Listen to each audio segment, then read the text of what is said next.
పవన్ కళ్యాణ్ నిన్న కొంతమందిని పార్టీలో చేర్చుకున్నటువంటి సందర్భంగా ఒక ఉపన్యాసంలో రెండు కీలకమైనటువంటి అంశాలు ఏంటంటే, ఒకటి 10 నుంచి 15 సంవత్సరాల పాటు, అదే 10 ఏళ్ల పాటు పరిపాలన ఇవ్వాలి. అట్లాగా 10 ఏళ్లకి ఎన్నికలు ఉంటాయి అసలు. నెంబర్ 1. ఆ లెక్కనైతే జగన్ కూడా ఇంకొక 5 ఏళ్ళు ఇవ్వాలి కదా. అప్పుడు పరిపాలన మొత్తం గతంలో పరిపాలన చెత్తగా ఉందనినే కదా ప్రజలు ఓట్లు 151 సీట్లు ఇచ్చింది. అప్పుడు ఇంకొక 5 ఏళ్ళు కూడా నడవనివ్వాలి కదా. లేదు మేము మాత్రం పవర్లోకి రావాలి, 10 ఏళ్ళు మాకు అధికారం ఇవ్వండి, ఎట్లా సాధ్యం? నెంబర్ 1. రెండోది వచ్చేటప్పటికి వ్యక్తిగతంగా 10-15 వేల ఓట్లు తెచ్చుకునే వాళ్ళకి టికెట్లో ప్రాధాన్యం. ఎవరు డిసైడ్ చేస్తారు అది వ్యక్తిగతంగా? ఇప్పుడు నేను ఒక అతను ఎవడో ఎన్ఆర్ఐ చేరాడు, దర్శి టికెట్ ఇస్తారు, అతను 10-15 వేల ఓట్లు తెచ్చుకోగలడని ఎవరు జడ్జిమెంట్ ఇస్తారు? ఆ ఊరు జనం జడ్జిమెంట్ ఇస్తారా, లేకపోతే పవన్ కళ్యాణ్ డిసైడ్ చేస్తారా, లేదా పోలింగ్ ఏమైనా పెడతారా అక్కడ? లేదు.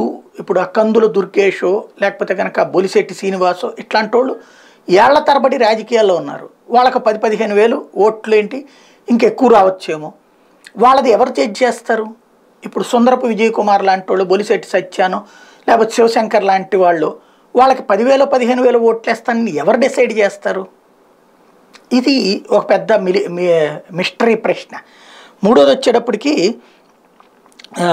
ఇది తెలుగుదేశం పార్టీతో విభేదించని వాళ్ళకే సీట్లు ఇస్తా. ఇప్పుడు బాగుంది, మంచి పాయింటే, కానీ ఆ మొక్క తెలుగుదేశం కూడా అనాలి కదా. తెలుగుదేశంతో సర్దుకుపోయే వాళ్ళకి సీట్లు ఇస్తానని, జనసేనలోతో సర్దుకుపోయే వాళ్ళకి సీట్లు ఇస్తానని చంద్రబాబు ఎందుకు చెప్పట్లేదు?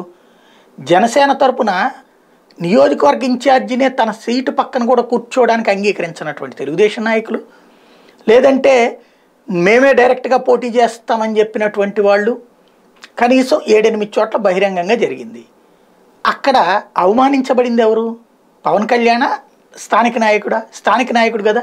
నీ నాయకుడిని నీ మిత్రపక్షం అవమానిస్తుంటే కనీసం వాళ్ళని పిలిచి ప్రశ్నించి మందలించలేనటువంటి పార్టీ ఒకవైపు, వాళ్ళని ఈయన మందలించడం ఏంటో అర్థం కానటువంటి విచిత్రం.